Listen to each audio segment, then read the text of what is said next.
In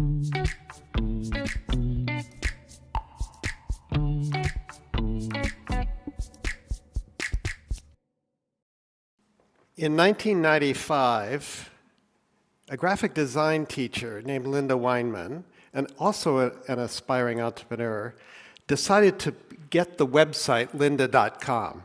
She did so because she needed a sandbox to play in with the new graphic design tools, the digital tools that were being developed at that time, Photoshop, Illustrator, and many more.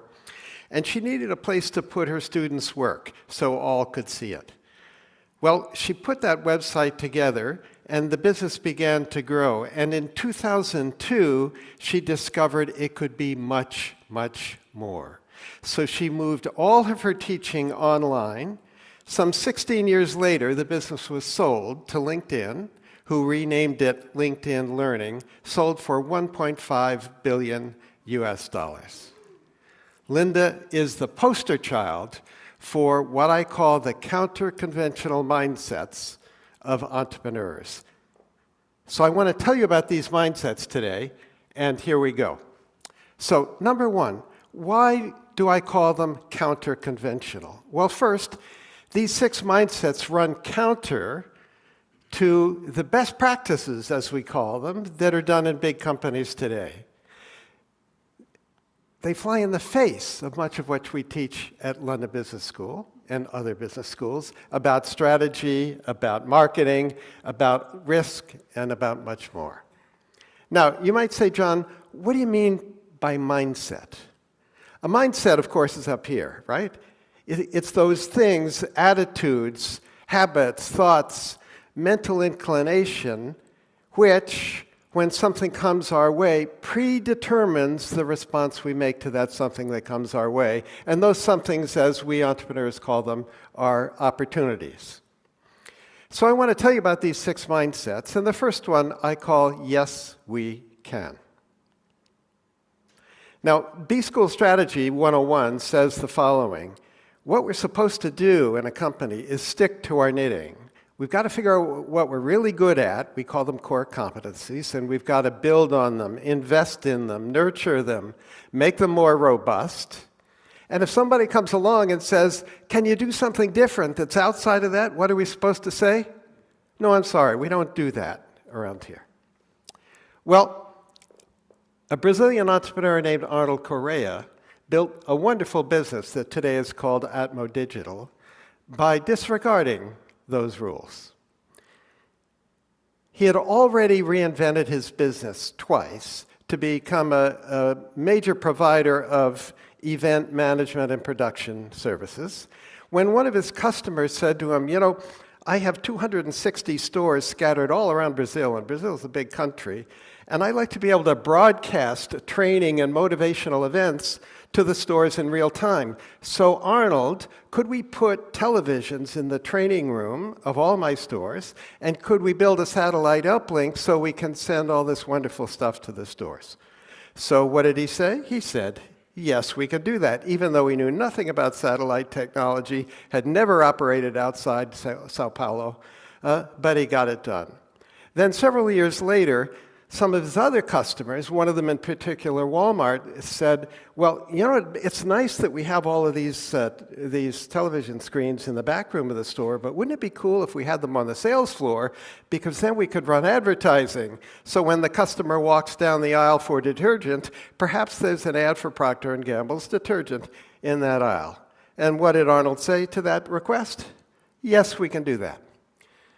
Over a period of years, Arnold reinvented his business fundamentally 4 different times by saying when a customer wanted something new that lay outside his core competencies, yes, we can. The second one I want to tell you about, I call problem first, not product first logic. So in big companies today, it's all about the products. So when I'm in the US, my family and I have used Tide for many years to wash our clothes.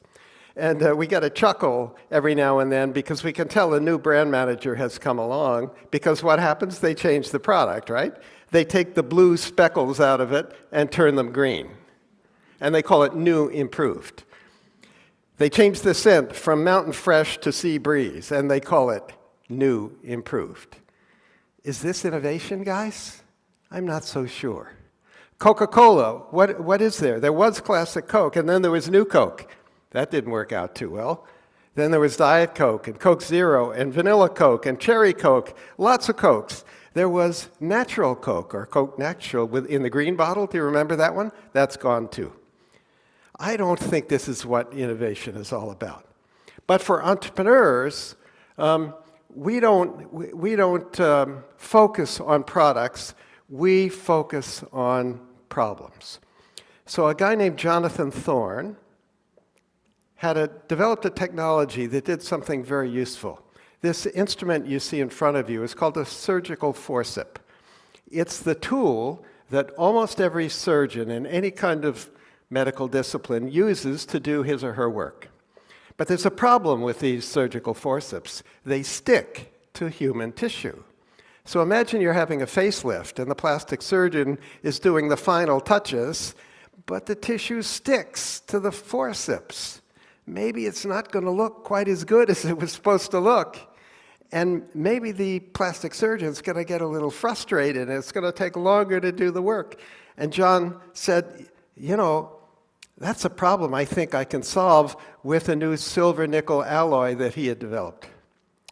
Well, it turned out the business didn't grow very fast, focusing on plastic surgeons. So he said, I wonder if there's another surgical specialty that has an even bigger problem that I could solve. And he discovered one, and it's neurosurgeons. And neurosurgeons work in two places on our bodies, in our spines and in our brain.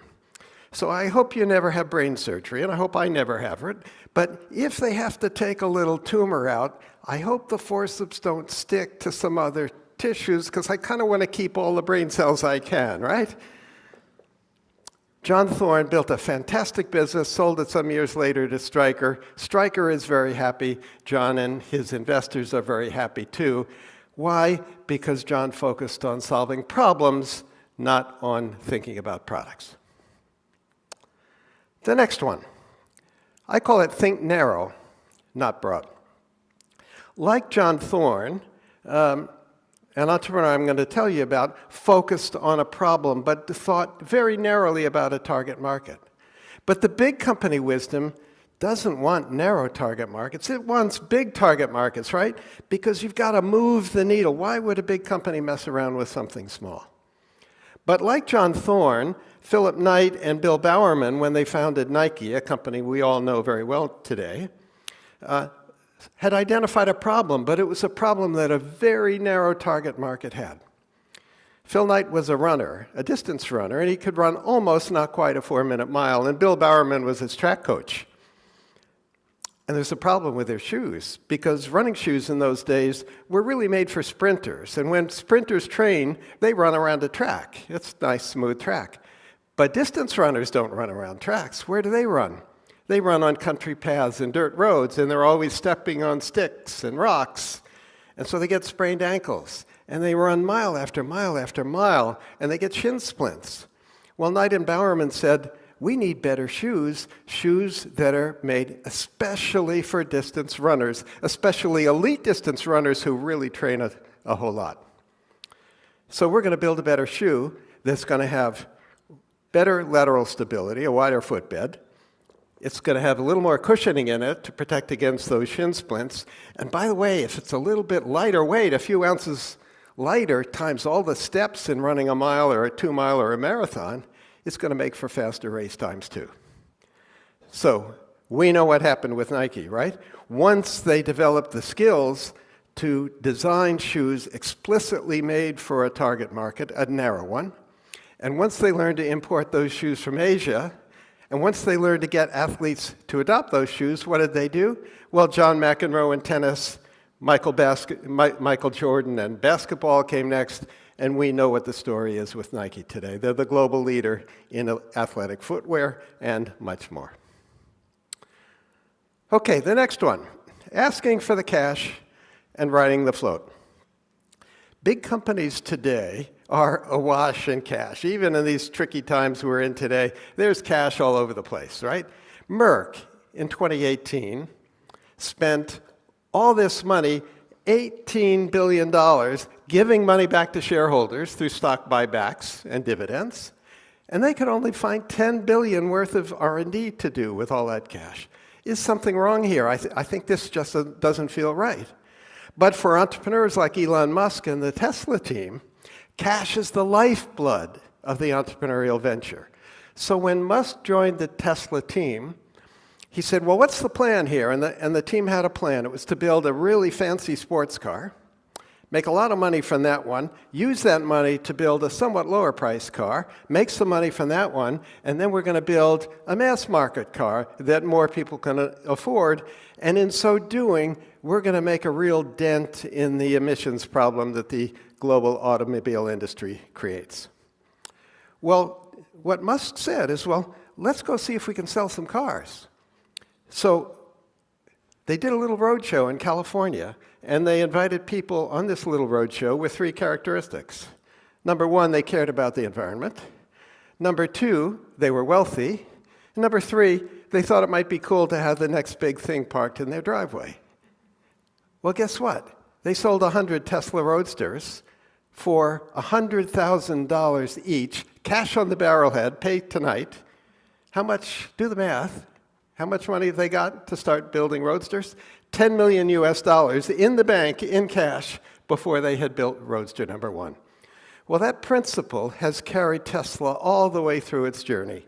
So when they introduced the Model 3 several years ago, nearly 500,000 consumers put down deposits of $1,000 each. Do that math, 500,000 consumers, $1,000 each, $500 million in the bank, in cash, with which to begin doing the engineering, build the tooling, fit out the factory, and more. Wouldn't you like to build your entrepreneurial venture with that kind of business model? Okay, the next one. I call it beg, borrow, but please don't steal. In B-School Finance, we teach our students how to analyze whether a project's any good. So you figure out how much investment you have to do, and then you figure out what the cash flows are going to be going forward year after year after year for 5 years or 10 years or whatever. And then you ask yourself, well, is that return on that investment sufficient? And if the ROI is good enough, then you do the project. That's the idea. But for Tristram Mayhew and Rebecca Mayhew, his wife, who built a wonderful business in the UK called Go Ape, a treetop adventure business, they didn't think that way at all. They said, well, we want to build a treetop adventure business here in the UK. They'd seen one in France that they liked on a vacation. So where can we get some trees? Well, who's got trees in the UK? Well, it turns out the UK Forestry Commission has trees in the UK, lots of them, in all these Forestry Commission sites. And the Forestry Commission was very interested in increasing their visitor count. Well, what better way to increase their visitor count than to have a Go Ape treetop adventure course on their land? So what Tris and Bex essentially did was go to the Forest Service and say, look, or the Forestry Commission and say, look, if you'll give us a chance to build 5 of these and show you that it works, we'd like an exclusive for the rest of them for 25 years. The deal was done. Today, there are more than 30 Go Ape adventure sites across the UK. There are a whole bunch of them in the US. And how did that happen? Because they borrowed most of the assets they needed. They borrowed the trees, they borrowed the loos, they borrowed the parking lots, all that stuff. All they had to do was put their kid on the trees. Pretty cool. Okay. Now, entrepreneurs and permission are kind of like oil and water. If you're an entrepreneur, you kind of know that, right? But in a big company today, if you want to get something new done, something entrepreneurial, something that's maybe a little different than the norm, you've got to pass it through the lawyers first, because there are a lot of regulations everywhere, and you don't want to do something that's going to land a top exec in jail. So it's really hard to get a yes answer to doing something that's new and innovative, and it takes a long time, but it's really easy to get a no. For entrepreneurs, however, like Travis Kalanick and Garrett Camp, who founded Uber, do you think they would have been wise to ask the permission of the San Francisco regulators, can we start a taxi company without any taxis? No, maybe not, right?